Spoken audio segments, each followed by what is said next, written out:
KAVYASRI. I am studying 10th class. My village name is Endpelli.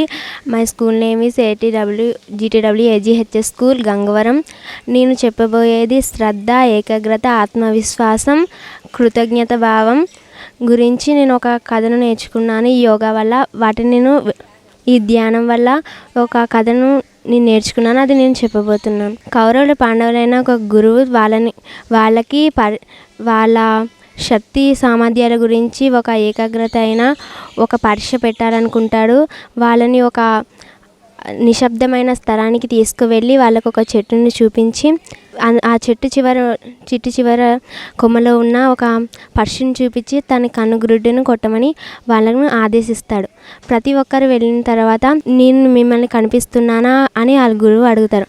కనిపిస్తున్నారు గురువు గారు అని అంటారు. నీ అన్నదమ్ములు కనిపిస్తున్నారా అని అడుగుతారు. కనిపిస్తున్నారు గురువుగారు అంటారు. మరి ఆ చెట్టు మీద ఉన్న పక్షి అంటే కనిపిస్తున్నారు గురువుగారు అంటారు. మరి అయితే వాటిని కొట్టండి అంటారు. కానీ వాళ్ళు ఎవరు కొట్టలేకపోతారు. చివరికి అర్జునుడు వెళ్ళి, అర్జున నేను నీకు కనిపిస్తున్నానా అని తన గురువు అడుగుతారు. మీరు నాకు కనిపిస్తలేదు గురువుగారు అంటారు. మరి నీ అన్నదమ్ములు అంటారు. వాళ్ళు కూడా నాకు కనిపించట్లేదు గురువుగారు అంటారు. మరి నీకేం కనిపిస్తుంది అర్జున అంటారు. నాకే ఆ చెట్టు మీద ఉన్న ఆ పక్షి యొక్క కన్నుగురుడ్డు మాత్రమే కనిపిస్తుంది, ఇంకేం కనిపించట్లేదని అంటారు. అయితే దాన్ని కొట్టు అంటారు. అప్పుడు తనను కొడతాడు. ఆ కన్నుగురుడ్డుని అర్జుని ఒక్కడు మాత్రమే కొట్టగలడు. కొట్టిన తర్వాత, గురువుగారు నన్ను క్షమించండి, మీరందరూ నన్ను కనిపించారు కానీ నా ఏకాగ్రత ఎక్కడ భంగం అవుతుందో అని మీరు కనిపించట్లేదని చెప్తాడు. అందులో తన ఏకాగ్రతను గురించి తెలుస్తుంది. తను ఎంతో శ్రద్ధ పెట్టి వాటిని కొడతాడు. అందులో తన శ్రద్ధ కనిపిస్తుంది.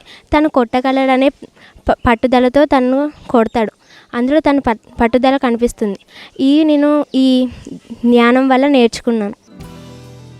హలో ఫ్రెండ్స్, పిఎంసి ఆన్లైన్ని సబ్స్క్రైబ్ చేసుకోండి. సరికొత్త అప్డేట్స్ కోసం బెల్ బటన్ని నొక్కండి.